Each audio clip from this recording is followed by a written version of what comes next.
Hey everybody, Tony D with some screenwriting tips, really writing tips in general, but let's keep the show going. um, I had a request for talking about collaborations and partnerships.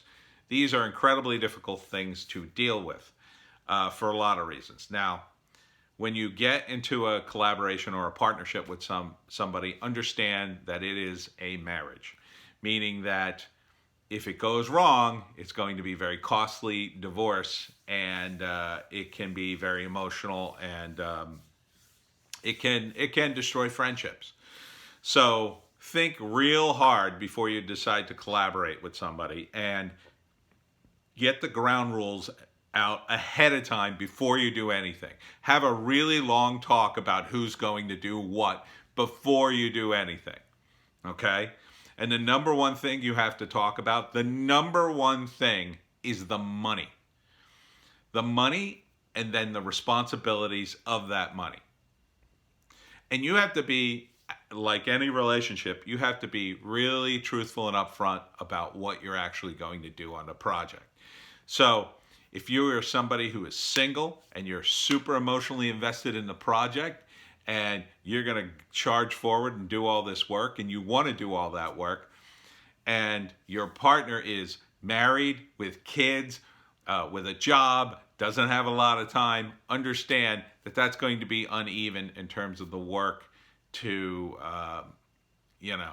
work ratio. Okay? You got to either accept that or don't get into the partnership. Now, that isn't to say if your partner promises to do half the work, you don't have a reason to complain.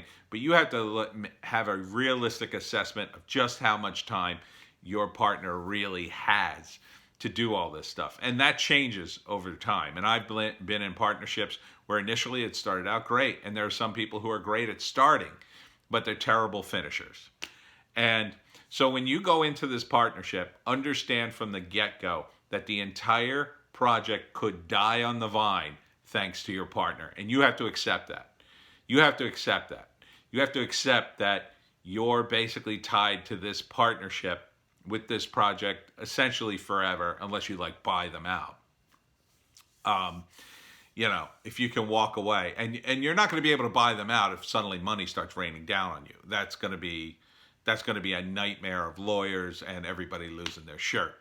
So it's almost not worth it, which is why you should get out all the real stuff in the beginning. And when your partner says, "Oh, don't worry about the money," no. Tell that to the Winklevoss twins about Facebook. "Oh, don't worry about the money. I'm going to work on this website. I'm sure it's not going to be a big deal." Yeah, it all seems like a big deal until the money starts rolling in, and then suddenly everybody rationalizes their role in the startup. Some people, they just come up with ideas and they don't really understand the writing process. And it can be that you have a partner who has great ideas, amazing ideas, but they don't actually do any of the physical labor of typing it or polishing or the structure, and you may be good at that. And you may be good at selling it and going out and meeting with people, and your partner just sits on the couch, gets high, and just comes up with these ideas.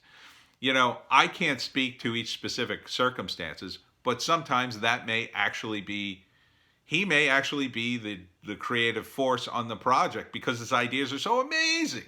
And you are an empty vessel of creativity, but you're good at all the other stuff. So that may work out just great. But a lot of times it doesn't because, the person doing all the work feels like, well, man, I'm doing all this stuff and he's just sitting on the couch getting high. So it's a real tough call. But if you go into it with open eyes and say to yourself, well, if my partner implodes or just gives up, I'll just have to abandon this and go to something else. That's why I always push people to taking improv classes, because improv really teaches you the idea of just generating so many ideas and just throwing them away and moving on to the next thing. And so if you have that sort of confidence going into a collaboration, then you can say, well, I'll just walk away if he gets married, or he decides he just doesn't want to do it anymore. I've had some heartbreaking instances with partners in the creative realm. I mean, I had a project which to this day I still think it's a great project, still think it could work, and my partner in it went into it with open eyes, was excited about it initially, um, but after a few months of actually doing the work, he just didn't want to do it anymore. He just didn't want to do it, and at the end of the day, I had to accept that, or I had to buy him out. It wasn't the sort of thing. Maybe someday I'd go back and buy him out of it if I could find him, but it's also true that I could just go on and create a new project that hits all the creative notes in that project that I wanted to do, and it would be different. So it's a real tough call. But if you have the hard discussions right up front, say, how are we going to split this money? And if your partner says, well, let's just split it 50-50, that'll be easy. Yeah, that's easy. But then understand that your 50-50 partnership, what does that mean in terms of the work? Does your partner understand the work? Does your partner have a work ethic? Is your partner going to spend 50% of the time doing this? Are you going to do all the creative stuff and then he's going to run around LA shopping it around, let's say? That could be the kind of partnership you have, right? It could be that your partner has all the contacts or thinks they do. I've been in partnerships with that where I wrote something and my partner was like, oh, I'm going to shop this around and we'll get the financing. But after a year, like, they just kind of peter out and they don't have any ideas and they would come back to me. So, and that was frustrating, but it's a tough business, and I didn't blame him. I had to look at it like, I got something on my nose. I had to look at it like that's just the nature of the beast. And since I went into the partnership with open eyes, I understood that, well, it can fail. When you do a script on your own and it fails, you have nobody to blame but yourself. It's really easy to blame your partner in a partnership. But I feel like I got something on my nose. You really don't have to, you don't want to fall into the trap of the blame game. If you do that, the partnership is just dead. You're just going to blame your partner for everything that doesn't go well. If you look at the partnership between Parker and Stone on South Park, right, you can see that one is the creative genius, and the other, I would hazard a guess, is the guy who sort of keeps him on an even keel and is his friend, and also probably, he follows his friend's lead in a lot of the creative decisions. I'm sure he inputs too, but I think he follows his friend's creative lead, and he probably, I would imagine, does a lot of business behind the scenes.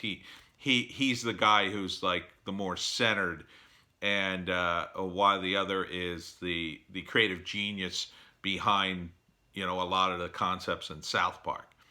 That may not be true. I don't know them professionally or personally, so I'm just hazarding a guess based on seeing their interactions. But it may be that they do an even 50-50 behind the scenes. I don't know. But there's never going to be a perfect split 50-50 of the work or creative of everything, really. So you just have to work it out as best you can, and you can't get bogged down. You have to be wary about getting bogged down in the work too. You have to be flexible. Your friend may, or your business partner may not have the same sort of process that you do. You may want to do all these outlines and character sketches and all this prep work, whereas your partner may just want to like forge ahead. Like, I'm more like that. I'm just like, I just start blasting out words. So, your partner may not be able to process all that. They may be like, oh my God, you're overwhelming me with all this material. We should be planning this out. And so you have to come up to some kind of compromise that you can both work with, and understand that compromises tend not to make anybody happy. So you're going to have to get something that you can either live with or don't do the partnership.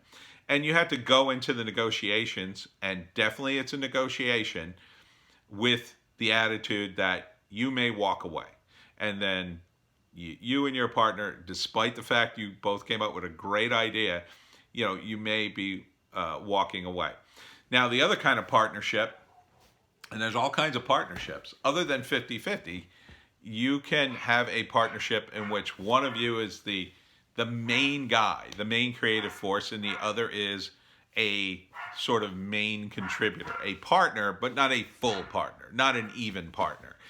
That, I feel, is usually the best course of action, because I think that in a lot of creative endeavors, there's often one person who's the creative force. They feel very strongly about a project, they can move it forward, and they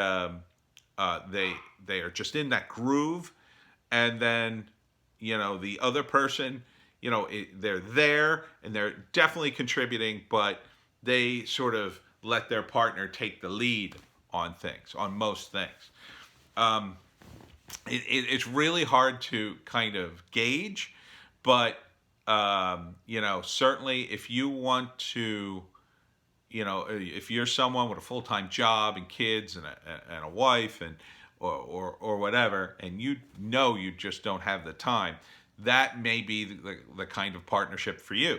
You can say to yourself, yeah, I'm going to be a partner in this, but I don't want to be a full partner. You're going to take the lead. And then, if something does go wrong, then it's really up to your partner, or you, if you're the lead, it's up to the lead to make the ultimate decision. You're there to sort of be like the Spock to their Kirk, but ultimately Kirk makes the decision.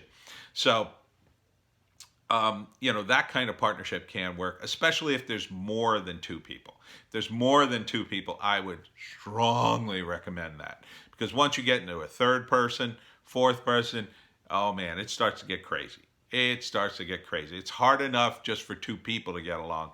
But once you get beyond two, and then it starts to get dicey. People start to drop out, tune out. They get bored with things. They just decide they don't want to be a part of it. Gary Gygax invented Dungeons and Dragons. Invented it. He developed Dungeons and Dragons, I think would probably be a more appropriate term. It was based on a game called Chainmail, I think.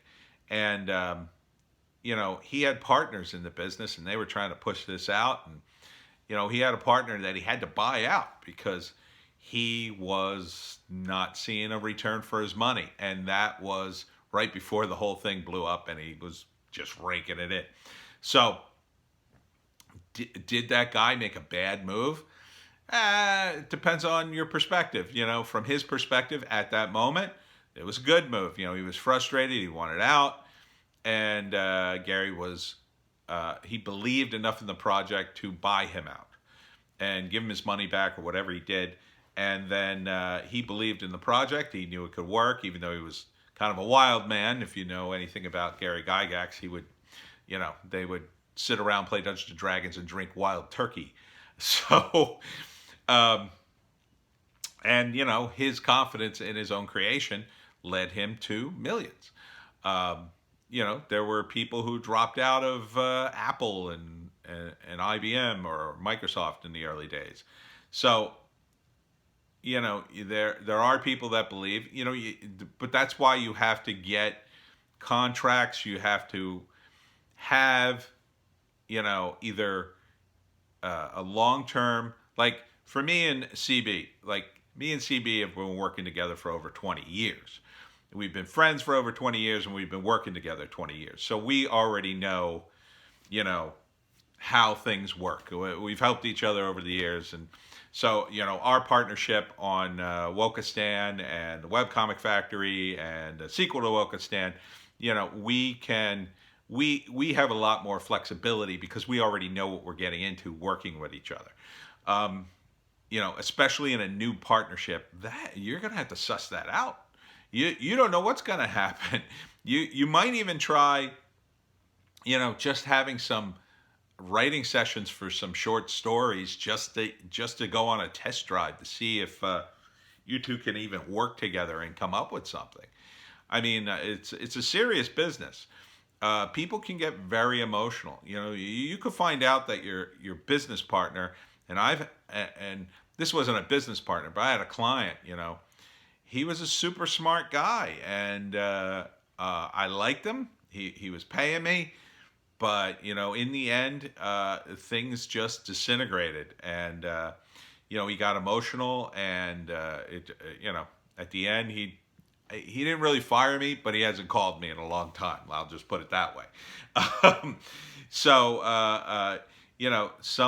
and with client and worker, it's a little different. But if your partner's not going to listen, that can be a real problem. It can be a real problem. If your partner is not taking in the information that you're telling them, it can also be a really unbalanced partnership if you know more or they know more than you. So you kind of got to both be in the same position. Me and CB, we're both writers. We've both written for the comic book industry. We've both written books, and we've written a lot of similar things. We have different experiences, but a lot of it overlaps. So we're kind of both in the same area, same boat, as it were. If you got a guy who's been writing for 10 years and then another guy who's just starting out, that's gonna cause a problem regardless of how well you get along, because that guy who's basically got a 10-year jump on the other guy.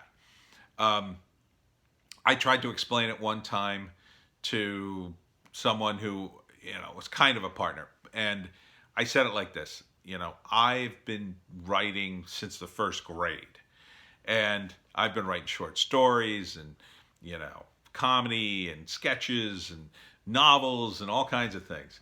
And they had only in the last 4 or 5 years had started really seriously writing. Prior to that, they were doing some kind of STEM research, raising a family, and there's nothing wrong with that. But you have to understand where you are in the pecking order of, say, writing. And that doesn't mean people without the background in writing don't have something to contribute. They absolutely do. They have a fresh perspective, and you need that. But they also have to take a back seat when it's appropriate. When it's, when the writer guy is like, well, no, this is how you write. You kind of got to take that in. And, it can be true that the writer guy gets a little full of himself and overestimates his abilities. And, that can be a problem as well. So it's very difficult. I mean, you got to check your ego at the door. But in the unequal partnerships, they can work too if you go into it eyes open and say, well, this is the amount of work I'm willing to do. This is the percentage I will take of the project. And another good thing to add is, under what circumstances will you part company? So if you feel that you've started something that, without you it couldn't exist, then obviously you might want a piece of it, even if you leave the project. And now you may feel that you deserve a full piece. And that may be true. Your contribution may be, so important that, you need a full piece. But if you're leaving a project and someone's going to take it and then move to LA and really shop it around, you might consider taking a smaller piece, and giving your friend, your former partner, more incentive to shop it around. So, and understand that if that happens, the moment you start giving up that kind of control, that piece may get smaller and smaller regardless. When somebody shops around a screenplay and tries to sell it, they incur a ton of expenses. Now, that's another thing you could get into, is like what constitutes a good expense or a bad expense. But, at the end of the day, it really comes down to, is this former partner or partner still your partner, still your friend, still going to be a good guy, still give you something, throw you a bone. And at the end of the day, you kind of got to just take whatever they have. If somebody goes out to Hollywood with a screenplay that you co-wrote, and they live out there for 10 years in utter poverty, scraping by, and then finally one day they sell the screenplay, and you just immediately expect half, you should lower your expectations some, because I'm sure the person who spent 10 years, grubbing in LA is going to expect a little more consideration. Um, a really good guy is not. They're going to say, nope, you contributed half. I promised half. Here's your half. But, it is a really tough business, and you have to understand that going in. Some people don't expect anything. Some people are just like, take my idea, go ahead. I've had people yell at me across a con, ideas, and then literally shout across the con, oh, if you use that, remember me and make sure I get my cut. I mean, they've literally said that to me, and I just go, well, I just shake my head like, no. I'm not making a deal here on the floor of a con. But anyhow, be wary. Go into it with open eyes and understand that it is a marriage. It is a marriage in almost every sense of the word. And if you can go into it knowing, well, I'm going to put this idea in this collaboration. If it doesn't work, the collaboration doesn't work, I'm just going to, go on to other ideas. I think that's probably the most healthy mindset you can have. Anyhow, that's collaborations. Check me out on my other screenwriting tips. I have many. Not all of them were shot on the good phone, but they do have good tips. Also, check out my books, Wokistan, a Novel, and, of course, The Pineys at Amazon.com. We'll see you next time.